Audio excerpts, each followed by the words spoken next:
మాజీ ముఖ్యమంత్రి కేసీఆర్ విషయంలో ప్రస్తుత ముఖ్యమంత్రి రేవంత్ రెడ్డి గారు సంచలనమైనటువంటి నిర్ణయం తీసుకున్నారా? కేసీఆర్ గారికి ఉన్నటువంటి భద్రతను రేవంత్ రెడ్డి గారు కుదించారా అంటే అవుననే సమాధానం ఇస్తున్నారు కొంతమంది రాజకీయ విశ్లేషకులు. ఇక ఇదే అంశానికి సంబంధించి మనతో మాట్లాడేందుకు ప్రముఖ సీనియర్ జర్నలిస్ట్ దుర్గాకుమార్ గారు మనతో ఉన్నారు. ఆయనతో మాట్లాడదాం. సార్ నమస్తే అండి. నమస్కారం కృష్ణ గారు, మన వీక్షకులకు కూడా నా నమస్కారం. సార్, తెలంగాణ మాజీ ముఖ్యమంత్రి కేసీఆర్ గారికి భద్రతను కుదిస్తూ కూడా రేవంత్ రెడ్డి గారు సంచలనమైనటువంటి నిర్ణయం తీసుకున్నారు. ఏంటి సార్, గతంలో Z+ సెక్యూరిటీ ఉండేది, Z కేటగిరీ సెక్యూరిటీ ఉండేది, ఇప్పుడు దాన్ని Y కేటగిరీకి కుదించారు. అంటే 4+4 గన్మెన్స్తో పాటుగా ఒక వెహికల్ కూడా, ఎస్కార్ట్ వెహికల్ కూడా ఉంటుంది. ఈ పరిణామాన్ని ఎలా చూడొచ్చు సార్ అసలు?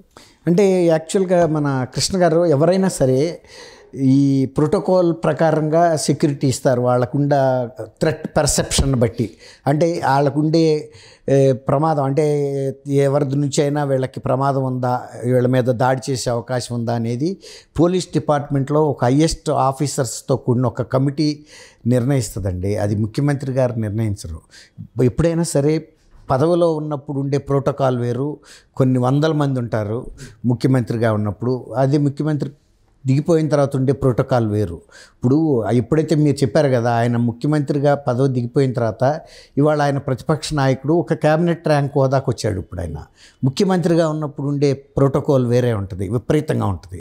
అసలు ఎవరు బంగ్లాకి చుట్టుపక్కలకి వెళ్ళలేరు. ఆయన వెళ్తున్నప్పుడు జామర్లో, గేమర్లో, తర్వాత అంబులెన్స్లు, 2 అంబులెన్స్లు కూడా ఉంటాయి అవసరమైతే.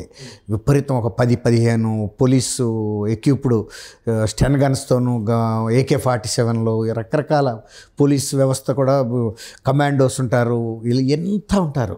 ఇటువంటి ఎమర్జెన్సీ వచ్చినా కూడా ఆయన ప్రాణరక్షణ కోసం తెగించి పోరాడేటువంటి ఆయుధాలు, మనుషులు, వెహికల్స్, నంబర్ అట్టా ఉంటుంది. అని ఒక ముఖ్యమంత్రిగా దిగిపోయిన తర్వాత ఒక క్యాబినెట్ ర్యాంక్ ప్రతిపక్ష నాయకుడిగా వచ్చినప్పుడు 4+4 ఏదైతే అందరికీ ఇస్తారో రేపు మళ్ళీ రేవంత్ రెడ్డి గారికి కూడా ఇదే వస్తుంది. అంతేగాని ముఖ్యమంత్రిగా ఇవాళ పెంచేశారు. ఆయన ముఖ్యమంత్రి అవుతా ఉన్న టైంలోనే ఎప్పుడైతే కాంగ్రెస్ పవర్ పెరుగుతుందో నంబర్స్, ఇంటి దగ్గర మనమే చెప్పుకున్నాం ఆల్రెడీ సెక్యూరిటీ అరేంజ్మెంట్ ఫార్మేషన్ జరుగుతుందని. అది తెలియకుండానే వాళ్ళు ఎక్కడ పవర్ ఉందో అక్కడికి వెళ్ళిపోతారు. అంతే, రాణియ్యకి వెళ్ళిపోతే తేనీగలు వెళ్ళిపోయినట్టు. అట్లాగే పెంచారు. కాబట్టి ఇప్పటికి మళ్ళీ రేవంత్ రెడ్డి గారు సపోజ్ రేపు అపోజిషన్ లీడర్ అయ్యాడు అనుకోండి, లేకపోతే ఓన్లీ సీఎంగా ఉన్నాడు, లేకపోతే శాసనసభ్యుడు అయ్యాడు, అప్పుడు ఇదే పరిస్థితి వస్తుంది. ఇంకా శాసనసభ్యుడిగా ఉంటే ఇంకా తగ్గిస్తారు. ఆ తర్వాత ఒక్కోసారి 1 గన్మ్యాన్లే ఇస్తారు. ఎందుకంటే ఇక పెద్ద థ్రెట్ నక్సలైట్ల గురించి కానీ, ఇంకా ఏమైనా టెర్రరిస్ట్ గ్రూప్స్ గురించి కానీ వీళ్ళకి పర్సెప్షన్ లేదు, వీళ్ళ మీద దాడి చేసే అవకాశం లేదు. ఇప్పుడు నాదెళ్ల భాస్కరరావు గారు లాంటి వ్యక్తి ఉన్నాడు, ఆయనకి సింప్లీ 1 గన్మ్యాన్ ఉంటాడు. ఆయన ఉండాలేకపోయినా సింపుల్గా కేబీఆర్ పార్క్లో కూడా వాక్ చేసుకుంటూ వెళ్తాడు. అట్లా స్లోగా తగ్గించేస్తారు అవి కూడా.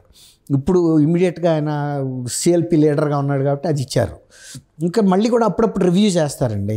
మళ్ళీ ఒకవేళ కనుక ఆయనకి థ్రెట్ ఉంది అని ఏమైనా ఇంటెలిజెన్స్ వర్గాల నుంచి కనుక వస్తే కొంత భద్రత పెంచుతారు. ఇప్పుడు ఎస్కార్ట్ వెహికల్ అనేది వెనకాల ఫాలో అవుతూ ఉంటుంది. ఎప్పుడన్నా ఏదైనా ఇబ్బంది వచ్చినప్పుడు వెంటనే ఎస్కార్ట్ వెహికల్లోంచి వాళ్ళు దిగి వచ్చేస్తారు ముందుకి. సైరన్ అది ఉంటుంది. కాబట్టి ట్రాఫిక్లో వెళ్ళేటప్పుడు కూడా ఒక వీఐపీ పాస్ అవుతున్నాడని కొంచెం ట్రాఫిక్ పోలీసులు అలర్ట్గా ఉంటారు, ఎవరో ఒక వీఐపీ అని. అంతే, అది స్థాయిని బట్టి జరుగుతూ ఉంటాయి. చీఫ్ మినిస్టర్గా ఉన్నప్పుడు ఉన్నంత భద్రత ప్రతిపక్ష నాయకుడిగా ఉన్నప్పుడు కానీ ఉండదండి. ప్రైమ్ మినిస్టర్లకు కూడా అంతే. ఇప్పుడు మన్మోహన్ సింగ్ గారు ఉన్నారు, అప్పుడు Z+ కేటగిరీ ఉంటే ఇప్పుడు Zకి వస్తారు. అట్లా ఒక్కోసారి Y కూడా ఇస్తారు. అట్లా అంటే వాళ్ళకి ఎవరి నుంచి అన్న ప్రమాదం పొంచి ఉందంటే, ఉగ్రవాదుల నుంచి అట్లాంటప్పుడు, తీవ్రవాదుల నుంచి ఉన్నప్పుడు అది వేరే ఉంటుంది. ఇప్పుడు ఇక్కడ ఈయన రివ్యూ చేసిన కమిటీ వాళ్ళు రికార్డ్ అవుతుందండి, అన్నీ కూడా ఈ రీజన్స్ కూడా రాస్తారు. Y కేటగిరీని మేము పెట్టాము అనేప్పుడు ఆ కమిటీ మెంబర్స్ అందరూ కూడా సంతకాలు పెడతారు.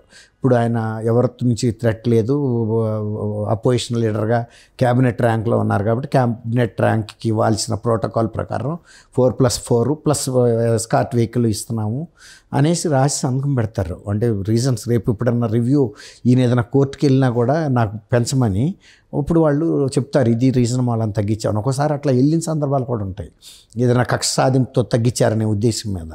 అప్పుడు గవర్నమెంట్ తను కొన్న రీజన్స్ తను చెప్తుంది. అప్పుడు న్యాయమూర్తులు గౌరవ న్యాయమూర్తులు వాళ్ళు ఆలోచించి గతంలో ఏమన్నా ప్రయత్నాలు ఈయన మీద హత్య ప్రయత్నాలు జరిగినాయా, దాడి చేశారా, ఈయన తీవ్రమైన నిర్ణయాలు తీసుకున్నాడా, ఏ వర్గానికైనా ఇబ్బంది పెట్టేటటువంటివి అని చూస్తారు.